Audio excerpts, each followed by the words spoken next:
नमस्कार मित्रांनो, माझं नाव औदुंबर श्रीरंग भगत आणि मी तुमचं सहर्ष स्वागत करतो आमच्या कथा मालिका या सत्रात. तर मित्रांनो, आज मी तुमच्यासमोर सादर करायला जात आहे आमच्या तांबेबाईंची स्वलिखित कथा गैरसमज.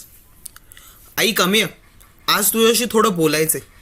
आईचं हे वाक्य ऐकलं आणि डोकं अगदी 360 डिग्रीमध्येच फिरायला लागलं. काय गाई, काय बोलायचंय? नाही आता नाही, संध्याकाळी बाबा आले ना की बाबांबरोबर बोलू.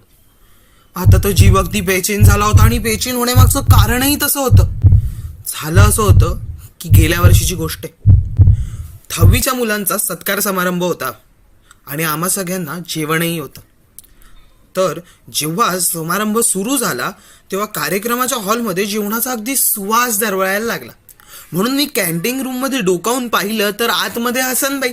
त्यांनी मला हात दाखवून आत बोलवलं आणि वाटीतनं थोडी बासुंदी टेस्ट करायला दिली. ती बासुंदी मी घेतली आणि टेस्ट केली आणि आहा, त्या बासुंदीच्या त्या स्वादाचा चटकारा घेत मी अशी ओठांवरून जीभ अशी करून फिरवली. आणि हे सगळं करत असताना मला काव्याने पाहिलं आणि चक्क हे पाहून ती हसून निघून गेली. आणि तिला असं हसून निघून जाताना ओमनी पाहिलं आणि ओम माझ्याकडे बघून काय असं विचारायला लागलं. मी थोडा बिथरलो होतो त्यामुळे ओमला गप्प बस असा इशारा करून चायला सांगितलं. नंतर अख्ख्या कार्यक्रमाभर माझ्या मनात फक्त एकच विचार चालू होता, एकच बेचैनी होती आणि ती म्हणजे मला बासुंदी कधी खायला मिळते. आणि ही माझी बेचैनी पाहून का जाणे कोणास ठाऊक ओमला फार असायला येत होतं. पण शेवटी तो क्षण आलाच आणि आम्ही जेवणाच्या टेबलवर येऊन बसलो. मी सगळं खायला सुरुवात केली आणि बाकी सगळ्याला हात न लावता डायरेक्ट हात घातला तो बासुंदीला. बासुंदीची वाटी उचलून प्यायला लागलो. आहा हा, आमची बासुंदीची चव आणि ते हसन भाई आणि तो त्याचं काय काय काय काय काय काय म्हणत त्याची तारीफ करत करत मी एकावर एक बासुंदीच्या वाट्या रिचवायला लागलो. आणि हे सगळं मला करत असताना पाहून माझी मित्रमंडळी एकमेकांकडे हसत टाळ्या द्यायला लागली. मला तर काही कळेच ना. म्हटलं जाऊ दे, त्यांना वाटलं असावं की हा असा खातोय वगैरे वगैरे म्हणून. पण ह्या सगळ्या हसणाऱ्यांच्या गर्दीत माझं लक्ष जर का कोणाकडे गेलं असावं तर ती म्हणजे कोपऱ्यात बसलेली सिया. ती माझ्याकडे रागाने बघत होती आणि तिच्याबरोबर काव्याही बसली होती. त्या दोघींचं काहीतरी कुजबुजणं चालू होतं पण मी काही फार लक्ष दिलं नाही. मी नुसती बासुंदी बासुंदी आणि बासुंदी पण खात झाला. दुसऱ्या दिवशी मला शाळेला सुट्टी घ्यावी लागली कारण एवढी बासुंदी खाल्ल्यामुळे पोट बिघडलं होतं. पण तिसऱ्या दिवशी ज्या दिवशी मी शाळेत गेलो, शाळेचं अख्खं वातावरणच बदललं होतं. अख्ख्या शाळेचं रूपच पालटलं होतं. मला काही कळायला मार्गच नव्हता. मग मला प्रार्थनेच्या अगोदर सियाने येऊन गाठला आणि म्हणायला लागली, अमेय आम्हाला तर तू फार चांगला मुलगा वाटला होतास रे, पण तू तर जाऊ दे. आम्ही सरांना जे काही सांगायचं ना ते सांगितलं, आता सरच तुला बघतील. असं म्हणून ती निघून गेली तावातावात. मला काही कळायलाच मार्ग नव्हता. मी गेलो ते काव्याकडे माझी प्रयोगवही मागायला आणि मी काही बोलायला जाणार तितक्यात काव्या तावातावाने भडकून माझ्याशीच उलट बोलायला लागली. तू थांबच, सरांना येऊच दे, सरांना सांगतेच मी, आज तुला बघतेच मी तुला, असं म्हणायला लागले. आणि मी घाबरलो. म्हटलं अगं बाई, तुला वही नाही द्यायची तर नको देऊ, भडकतेस कशाला. मी निघून आलो आणि येऊन जागेवर बसलो. नंतर मग सर आले. सगळं त्यांचं बोलणं झालं, हजेरी झाली आणि हजेरी झाल्यानंतर सरांनी सुरुवात केली ती त्यांच्या ठेवणीतल्या वाक्यापासून की हे बघा बाळांनो, तुमचं हे वर्ष तुमच्या पुढे जाऊन करिअरला दिशा देणार आहे. त्यामुळे तुम्ही आत्ता जे काही करता ते पुढे जाऊन तुमचं करिअर ठरवणार आहे वगैरा वगैरा वगैरा. आणि त्यात कहर म्हणजे सरांचं हे वाक्य, हे बघा बाळांनो, तुमचं वय एखाद्या सुरवंटाचं फुलपाखरू होण्यात आहे. सर आणि त्यांची उदाहरणं. पण खरी गोष्ट तर आता झाली जेव्हा सरांनी मला त्यांच्याबरोबर वर्गाच्या बाहेर नेलं. नक्की सरांना काय विचारायचं असेल, काय सांगायचं असेल. सरांनी बोलायला सुरुवात केली, हे बघ बाळा मेय, तुमचं हे वय असं असतं की तुम्ही फार अल्लड असता आणि मुलींबद्दल आकर्षण वाटणं ह्यात काहीच चूक नाहीये. पण हे बघ, जर का आपल्याला भूक लागली म्हणून आपण तांदूळ कच्चे खातो का? चल आपण तांदूळ कच्चे खाल्लेच तर काय होईल?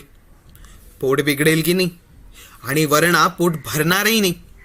मग त्याच तांदळाचा जर का आपण भात करून खाल्ला तर आपलं पोट भरेल सुद्धा आणि पोट बिघडणार सुद्धा नाही. सर आणि त्यांची उदाहरणं मला तर काही कळायलाच मार्ग नव्हता. मी काही विचारायला जाणार तितक्यातच मागणं कोणाच्या तरी पालकांचा आवाज आला. ओ सर सर, माझा मुलगा तर ठीक आहे ना? हा, हे बघा, रागावून काही करण्याच्या ऐवजी आपण ह्या सगळ्या गोष्टी प्रेमाने हँडल करायला हव्या. त्यांचं वय अल्लड आहे हो, त्यांच्याकडनं ह्या चुका होतात, पण आपण रागावून काहीच फायदा नाही. हो सर, पण मला तर शाळेतनं कॉल आलेला की माझ्या मुलाची तब्येत ठीक नाहीये. तो ठीक आहे ना? हो तो ठीक आहे. हा काय तुमच्या समोरच उभा आहे? कोण? हा? ओ नाही, हा माझा मुलगा नाही. मी तर ते सार्थकचा पप्पा आहे. ओ अच्छा, माझ्याकडनंच काहीतरी चूक झाली. I am sorry. बघा, तुम्हाला सार्थककडे जायचं असेल ना तर तुम्ही असे जा, मग इखंडा गेल्यावर असं म्हणता सरांनी त्या सार्थकच्या पप्पांना सार्थकच्या वर्गाची वाट दाखवली आणि त्यांचा मोर्चा पुन्हा माझ्याकडे वळला. पण तीच सरांची जुनी पुराणी कॅसेट परत लागण्याच्या अगोदर मीच धाडस केलं आणि सरांना विचारलं, सर नक्की माझं चुकलं तरी काय? तो सर माझ्यावरच भडकले. तोंड वर करून विचारायला लाज वाटते? त्या यशला काय बोललास तू काव्याबद्दल? हो सर, मी कोणाला काहीच म्हणालो नाही. आई शपथ. थांब, आपण यशलाच विचारू. म्हणून सरांनी यशला आवाज दिला आणि यशला वर्गाबाहेर बोलवलं. तर यश बाहेर आला आणि ततपप करत सुरुवात झालं. हो सर, ते ह्यानी मला काही नाही सांगितलं. मला तर तो आदित्य बोललेला. अच्छा ठीक आहे, आज जा आणि आदित्यला बाहेर पाठव. असं म्हणून सरांनी आदित्यला बाहेर बोलवलं. मग आदित्य बाहेर आला. आदित्यने त्याचं कारण दिलं आणि वेगवेगळ्या मुलांची नावं एकापाठोपाठ एक उलगडायला लागली आणि ही नामांची नामावळी येऊन थांबली ती ओमच्या नावावर.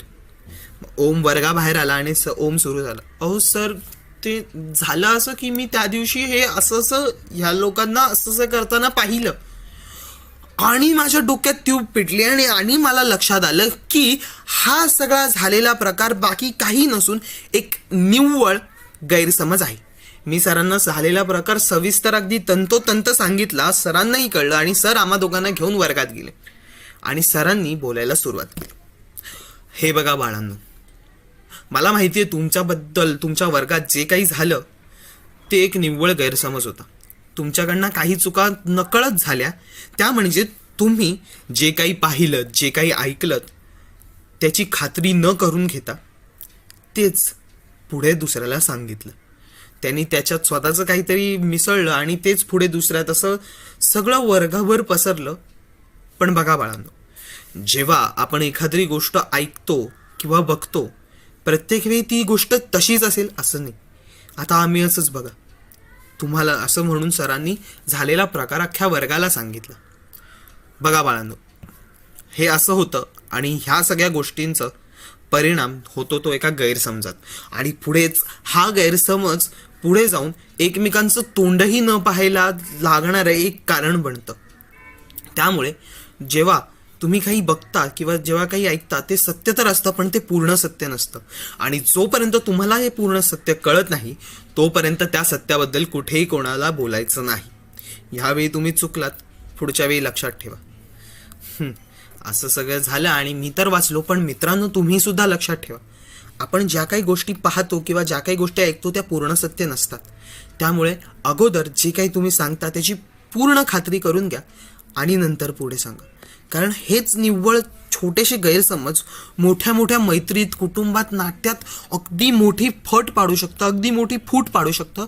त्यामुळे जेव्हा कोणी काही असं सांगतं किंवा तुम्ही काही पाहता त्या गोष्टीच्या तळाला जा.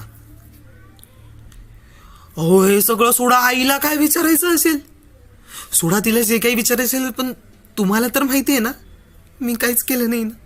तिला सांगा हो नक्की. धन्यवाद. तर तुम्हाला ही कथा आवडली असेल तर आमच्या चॅनलला नक्की सबस्क्राईब करा, लाईक करा आणि हा व्हिडिओ जास्तीत जास्त शेअर करा.